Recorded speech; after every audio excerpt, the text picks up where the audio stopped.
Hi, this is a white elephant, and this is a white elephant too. Confused? I was too. White elephants are catastrophic side effects of hosting the Olympics. If everyone is so eager to host the Olympics, then why are Boston, Hamburg, Rome, and Calgary, and more all saying no? After diving into the wild world of hosting the Olympics, I kept hitting the same question. Is it a golden opportunity or a marathon of financial hurdles? Instead of elaborate plans and budgets, I found ludicrous plannings and even budget overruns all wrapped up in the biggest sell job since snake oil. Did you know one Olympics cost as much as the GDP of a small country? Or that historically in all 53 Olympics, only one city has ever turned a reasonable profit from hosting? Let's untangle this Olympic mess. How did we get here? Which are the lies being sold? And is there any hope for the future? With the Olympics just around the corner, I'm taking the next 5 weeks to dive into the lesser known aspects of this colossal event. 5 weeks, 5 rings, 5 topics. Hi, I'm Greg, and this is the weekly review. Before we start on the history of this mess, I want to emphasize I have very fond memories watching the Olympics with my grandmother. Do you have any nice memories attached to the Olympics? Let me know in the comments. Stick around to find out mine. So, how did the modern Olympics start? With a lot of ambition, hubris, and a lot of men running around in circles for shiny pieces of metal. If you think the Olympics have always been this glitzy billion-dollar spectacle we know today, strap in. Because the early days were more like a scrappy underdog movie, all in scanty togas. There are, of course, no video from the first 1896 Olympics. But here's a fun fact. All videos said to be from the 1896 Olympics are incorrectly attributed on the internet because they're all actually from 1906. Another sexy topic at parties. Check! In comes Coubertin, who was a man with a dream and a magnificent mustache. Look at that! An idealistic Frenchman who believed that if we could just get people from around the world to run, jump, and throw things together, maybe they stop shooting at each other for a little bit. It was a beautiful idea, marred only slightly by the fact that his initial call to arms was met with the kind of enthusiasm typically reserved for tax audits. But against all odds, the 1896 Olympics in Athens actually happened. Athletes from 14 countries showed up, including a contingent from the United States who, in true American fashion, showed up late, complained about the accommodations, and then proceeded to dominate many of the events. America! And let's not forget some of the more colorful competitors, like the Greek marathon runner who stopped for a glass of wine at a roadside inn mid-race. Spoiler alert, he actually won. Throw me like your French girls. Without further ado, Olympic Budget Blunders! Ladies and gentlemen, and those who have not yet decided, welcome to the grand spectacle of Olympic Budget Blunders. In this high-stakes competition, cities from around the globe vie for the dubious honor of hosting the Olympics and completely obliterating their budgets. The requirements? Simple! You need to dream big, big enough to fill a stadium, a budget as flimsy as a politician's promise, and a knack for financial miscalculations that would make even an accountant weep. How are contestants chosen, you ask? It's not about the best athletes or the most useful venues. That would make sense, and as T'Challa said, we don't do that here. What we do is subscribing. So click that shiny red enticing button. It's all about which city can promise the most with the least realistic plan, paired with blind optimism that disregards decades of cautionary tales and mountains of debt. Welcome to the Olympic Budget Blunders, where the real sport is surviving the aftermath. Let's see our 7 contestants. First up in our parade is Montreal 1976, known for their love of hockey, maple syrup, and apologizing for everything. Our Canadian friends decided to take a stab at hosting the Summer Olympics. What could go wrong, eh? Well, Montreal turned their Olympic dream into a $1.5 billion financial nightmare, leaving the city in debt for nearly 30 years. Their piece de résistance? The White Elephant of Canada, the Big O Stadium. Initially dubbed the Big O for its impressive design, it quickly earned the nickname of Big O as the cost skyrocketed. What is absolutely hilarious, if you go to the German Wikipedia, the actual caption for the stadium is Big O. Who said the Germans aren't funny? The City of Angels turned out to be the City of Miracles in this case. In a one-horse race, Los Angeles managed to host the games without the usual financial train wreck. This worked out only because no one actually wanted to host the games. By not bribing the IOC with gold-plated swimming pools and instead of making a profit of $250 million, around $600 million today, they effectively found a golden ticket in their Hollywood backyard.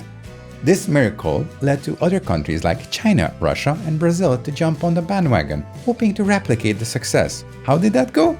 We'll get to that. Known for their tapas, flamenco, and siestas, the Spaniards decided to host a 1992 fiesta that would make the whole world take notice.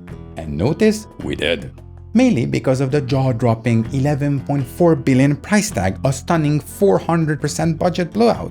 Their crowning achievement? The dazzling white elephant that turned a sleepy seaside town into a tourist magnet. Imagine Don Quixote tilting at windmills but with construction crew and a massive budget. Barcelona managed to transform itself with the new beaches and shiny global image. But let's be real, they maxed out their credit card for decades to come for this one-time wonder. Sure, they got the beaches and the tourists, but now they're drowning in selfie sticks and fanny packs. Olé? Known for its vibrant carnival, stunning beaches, and infectious rhythms, Brazil decided to host a global party that would make the world dance. Instead, they stumbled through a $13.1 billion financial hangover. Their centerpiece? The glittering carnival float that is now White Elephant, the Olympic Park in Barra de Tijuana, which stands eerily abandoned, and the Deodoro canoe slalom course, meant to be a giant public swimming pool, now mosquito-infested swamp. Rio hoped to samba into a new era of prosperity, but ended up with venues as empty as Copacabana at the dawn and a debt crisis hotter than the summer sun. The games were supposed to catapult Brazil's global image, economy, and promise urban renewal. All of them unfulfilled. Instead, Rio now has a legacy of underused facilities and financial regret. Here we are watching a festive samba into a long, slow waltz of remorse. So before we get to the top 3, you might be asking, what is the point? Well, it's the classic case of give the people bread and circuses. The Olympics, with all its glitter and grandiosity, can spark a fever of national pride because nothing says we're doing great like a 20 billion sports party. And we're short on that lately, right? Economically, the games are supposed to jumpstart local development, boost businesses, and flood the streets with tourists. But if you dig a little deeper, you quickly see who really benefits from these events. And spoiler alert, it's not the taxpayers. The true costs are often downplayed like a bad hairpiece, and the short-term boosts are just smoke and mirrors hiding decade-long burdens. White elephants, while a term not solely used for Olympic-sized mismanagement of funds, are not as rare as the name implies. The improvement of infrastructure? That's just a fancy way of saying gentrification, where local communities get booted out in favor of hotels and overpriced avocado toast joints. And here's the elephant in the room. These so-called improvements often leave local residents worse off than before. Think China, Russia, and Brazil and their diligent due process of relocating people. And those economic boosts, for example, the 2002 Salt Lake City Winter Olympics promised 35,000 new jobs, but only delivered 7,000, and most of those were people who were already employed. So much for job creation. These gigs are usually temporary and pay peanuts. Assuming you could still afford peanuts after hosting the Olympics. Tourism often takes a nosedive as regular tourists avoid the Olympic chaos like the plague. Just look at fans right now. Their Olympic nosedive is more a gymnast completely missing the vault. Lastly, the opportunity cost is massive. These investments could have gone to healthcare, education, or useful public infrastructure. So who are the true beneficiaries? After our medalist and one of my favorite memory of the Olympics, we'll get to that. Sydney 2000 and the most amazing water polo goal in the finals. Sorry for the potato quality. The birthplace of the original games decided to bring it back home in 2004 with the hopes of reliving the glory days of ancient Greece. Instead, they got a financial tragedy worthy of a Greek epic. Not this one. The cost of their hubris? Over $15 billion, which you can essentially imagine as their already struggling economy, spectacular spectacularly pole vaulting right past the landing pad into the abyss. These structures now stand as a monument to mismanagement. Athens went all out, building lavish venues that are now as empty as philosophers' promises. The city hoped to inspire a renaissance but ended up with a financial Trojan horse. Pig? Extra side points for crashing their complete economy. Opa! China, known for its ancient traditions and rapid modernization, check my past video here, decided to showcase its rise to global prominence with an Olympics like no other. The result? An eye-watering 44 billion extravaganza, which included iconic structures and ambitious infrastructure projects. This gets them the silver medal. Their centerpiece, the majestic Bird's Nest Stadium and the Water Cube Aquatic Center, true architectural marvels that have become the epitome of white elephants. Imagine building a great wall of financial blunders. The Bird's Nest, designed to symbolize China's strength, now struggles to justify its existence with sporadic events and a hefty maintenance bill about $11 million per year. The Water Cube, once the stage for Michael Phelps' record-breaking feats, has been partially converted into a water park to keep the crowds coming. These venues now serve as tourist attractions, but the influx of visitors is not enough to cover the massive costs. Beijing, the city that showed us how to turn a symbol of national pride into a lasting lesson in economic excess. Gold medalist. Known for its balmy, subtropical climate on the Black Sea coast, Russia decided to transform this summer resort town into a winter sports paradise. The result? A jaw-dropping 50 billion spectacle, making Sochi the most expensive Olympics in history. Their Matryoshka-shaped elephant doll, the fished Olympic Stadium, and the sprawling Olympic Park. Imagine turning your summer dacha into an ice castle, lavish, impractical, and melting under financial pressure. Sochi's venues now sits largely unused, with the fished stadium originally designed for both the Olympics and the World Cup, hosting only occasional events amidst maintenance woes.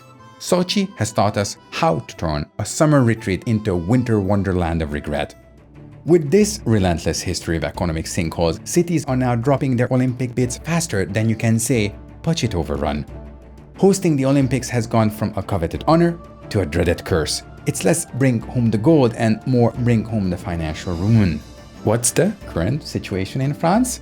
Reports claim the games will cost 10 billion, create about 250,000 jobs, and increase tourism revenue by 3.5 billion. Is it worth the cost? Macron said, adding his support to the bid. The French president said the benefits of hosting the Games far outweighed any concerns about funding. It will cost the state about €1 billion, which is reasonable and which compares well to similar proposals we've had in the past. So let's raise our champagnes in the hopes that France has conducted thorough due diligence beyond their engaging marketing campaigns, showcasing how these games have changed. Raising glass, not holding breath. As we have seen, hosting the Olympics is throwing a colossal party you can't afford by inviting the world and then being stuck with the cleanup bill for decades. It's a grand spectacle of fiscal irresponsibility, environmental havoc, and broken promises, all wrapped up in shiny medals. The real winners are the International Olympic Committee, businesses, and sponsors, who profit nicely. The losers? Pretty much everyone else. You'd think we'd have found a better way to stop people shooting at each other by now, but apparently not. Come back next week for more knowledge about IOC. Maybe it's time we stop chasing gold and start demanding accountability. Until then, enjoy the circus, folks. Just don't look too closely at the elephants. You might end up with a bill for peanuts you can't afford.